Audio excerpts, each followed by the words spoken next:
شعب قرر جبلان حفلة آد وقوحة بدن وأنيقا يقولها وزيرة يرجع كوعان كنا الكسودوي ما حد أيام كسو جيدين هنا مركو ورئيس مركا لبعض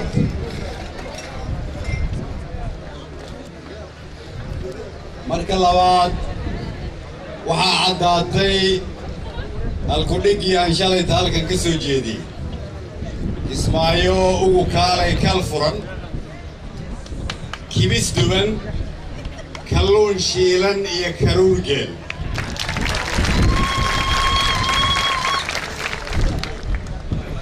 hadduu shaki idinkaga jiray kismaayo inay dadka martigeliso waxay qayb ka noqotay taariikhda ummadda Soomaaliyeed aniga kaliya ma aha waxaan ka baqay haddii aan anugu imaado in la yiraahdo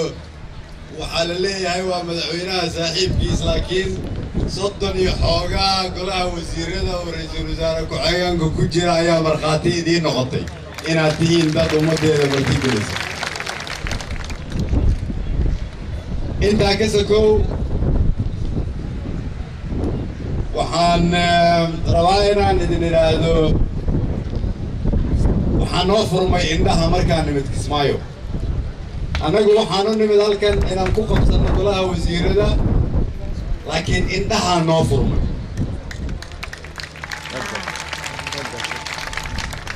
waxaan noo muuqatay Soomaaliya kale waxaan aragnay iftiin ka duwan kii hore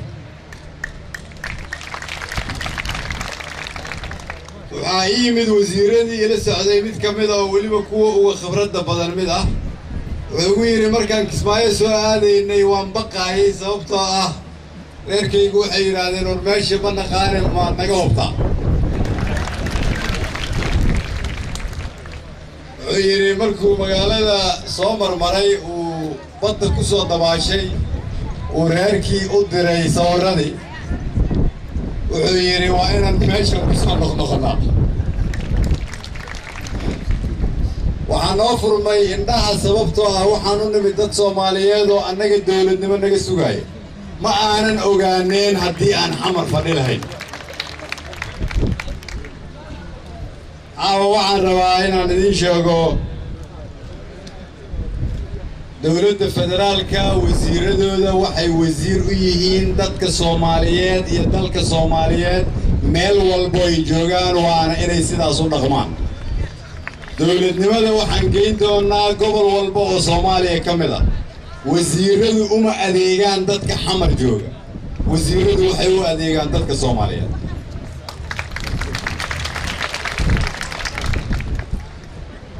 waxaan rabaa inaan idhaahdo dowladnimadii Soomaaliyeed way muuqataa dowladnimadii Soomaaliyeed way inoo muuqataa sababtoo ah haddii aan Kismaayo ku shirnay Baydhabana waa ku shiri karnaa Garowna waa ku shiri karnaa Jowharna waa ku shiri karnaa Cadaadana waa ku shiri karnaa inaan ku shiri karna keliya ma ahane inaan ku shirna waa ogolnahay diyaarna waan u nahay sidaas daraaddeed dowladnimadu way muuqataa dowladnimadu way muuqataa sababtoo ah madaxda qaranka ee dowlad goboleedyada iyo madaxweynaha jamhuuriyadda federaalka iyo anigu markaan isu nimid waxaan rabaa inaan idiin sheego sirtii ka soo baxday shirka tii dhabta ahayd oo aan ahayn tii joornaalka lagu qoray waxaan ku heshiinay inaan Soomaali u shaqayno waxaan ku heshiinay inaan aqbalnay inaan dalka wada leenahay waxaan ku heshiinay inaanu qabiilna qabiil ka wanaagsanayn waxaan ku heshiinay sida keliya oo karaamo lagu heli karo inay tahay inaan oogno Soomaalinimada waxaan ku heshiinay inaan awal ku heshiin weynay inuu kala shaki jiray si loo heshiiyo waxaan ku heshiinay marka inaan runta isu sheegno inaan wax la kala qarsan in danta ummadda Soomaaliyeed go'aanka laga gaarayo uu yahay mid noo wada yaala waxaan ku heshiinay inaanan Jarmal iyo Faransiis kala ahayn oo aan nahay dad Soomaaliyeed kulligeed madaxweyne soo markhaati ka waayidintaas dowladnimadu way muuqataa sababtoo ah madaxweynihii jamhuuriyadda federaalka Soomaaliya oo ay soo doorteen xildhibaanadii ay shacabku ka codsadeen isbedel وحاول رئيس الوزراء كدغي رئيس الوزراء إن إذن تاجن وحيابها ومدحوينه رئيس الوزراء كدورتي وحكم لها إنه كلا شقيو إميلada uu ka leeyahay iyo isbedelka uu rabo dalka inuu gaarsiiyo mid kamid ah waxay ahayd si uu isbedelkaas u gaarsiiyo inuu yiri waxaan keenayaa ra'iisul wasaaraha la shaqeyn karo oo aan hubo inaanan iskhilaafin waxaan rabaa inaan idin sheego inaad markhaati ka tihiin idinku in aniga iyo madaxweynuhu aan si sharaf loo wada shaqeyno dowladnimadu way muuqataa sababtoo ah qof waliba oo u shaqeeya dowladda Soomaaliyeed sidii aan ra'iisul wasaare u noqday laga bilaabo bisha Janaayo ilaa hadda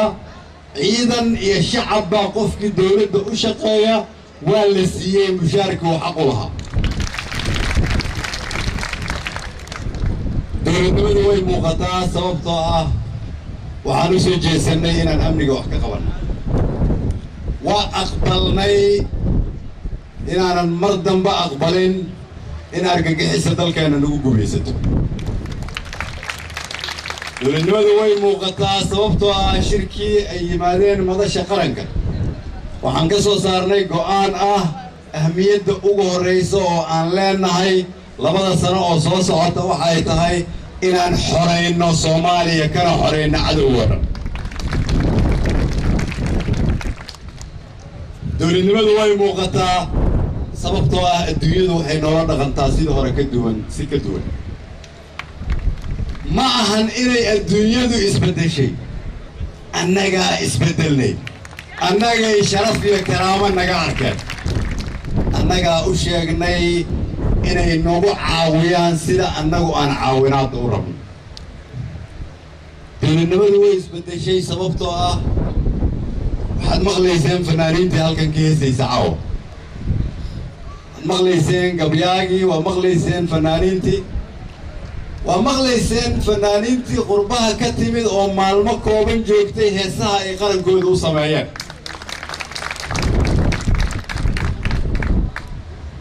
dowladnimadu way muuqataa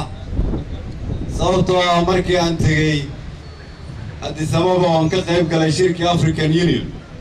waxaa ii yimid ra'iisul wasaaraha dowladda Cameroon markaasuu wuxuu ugu yiri waxaan maqlay Soomaaliya way hagaagtay dhaqaale badan bay leedahay waxaan rabaa inaan ganacsi idinla galno sidee baan ku wada shaqayn karnaa waxaa ii yimid ra'iisul wasaaraha Namibia waxay ku jireen dalkiina waxaan maqlayaa inuu hagaagay dalkiina waxaan maqlayaa in shidaal laga qodayo oo dhaqaale uu ka soo socdo waxaan maqlayaa Soomaalida qurbaha joogtay inay soo laabatay sidee baan ku wada shaqayn karnaa dowladnimadii way muuqataa sababta ay u muuqato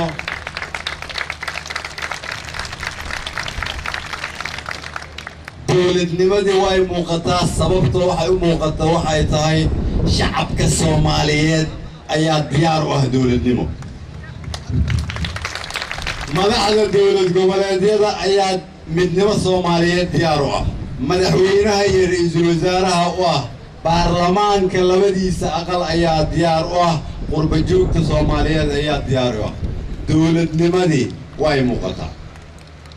si dowladnimada muuqata markaa aan uga dhabayno waxaa muhiim ah qof waliba meesha uu ka bilaabay inuu ka sii wado waxaa muhiim ah inaan aqbalno dhibki nagu dhacay inuu xumaa dhibki nagu dhacay wuxuu keenay in maanta aniga indhahaygu ay furmaan inaan tago meel la yiraahdo Gooboyn oo badweynta Hindiya iyo webigeena isku darsamaan oo arkaysid meesha ay iska gelayaan markaad dul istaagtid waxaad isleedahay waa meelihii ay gaaladu dhihi jireen waa jannada adduunka marka aad quruxda ka hadlaysid laakiin dhulka Soomaaliya ugu kulul oo ugu abaarta badan iyo Gooboyn haddii isku si loogu gaajoon yahay miyaanay ahayn dhibaato ummadda Soomaaliyeed ku habsatay oo annagu aan mas'uul ka nahay صديار وما دي هدينا إن نستبقى بنو مدحدا قرنka Soomaaliyeed waxay diyaar u tahay dalkani inuu yahay dal la wada leeyahay ay tahay gacmaha in la isqabsado laakiin waa inaad ogaataan isbedelku inuu u baahan yahay in qof waliba uu aqbalo isbedelka annagu adduunyada waxaan markaa uga duwanahay haddii aad Maraykanka joogto ama Jarmalka ama Norway ama Faransiiska waxaad ku doodi kartaa isbedel ma rabno sababtoo ah